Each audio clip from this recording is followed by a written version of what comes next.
খলনায়ক হিসেবে পরিচিত বলিউড তারকা সঞ্জয় দত্তের উপর নির্মাণাধীন বায়োপিতে মুখ্য ভূমিকায় অভিনয় করেছেন রণবীর কাপুর। যতটুকু শোনা যাচ্ছে, এই বায়োপিতে অভিনয়ের জন্য রণবীর কাপুর এক নতুন লুকে নিজেকে সাজিয়েছেন। শুটিং স্পটে তাকে দেখলে একটু অবাক হবারই কথা।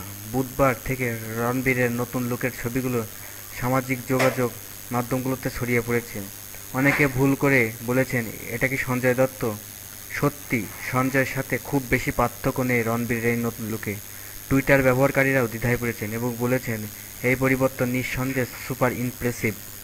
যেখানে কোনো ব্যবধান নেই, 57 বছর বয়সী এই অভিনেতার মতো ব্লু শার্ট পরেছেন। এমনকি রণবীর স্টোর সল্ট পেপার ব্রেডও নিচ্ছেন। লাল টিকা, স্বাক্ষর এবং গোঁফ রেখেছেন সঞ্জয় দত্তের মতো।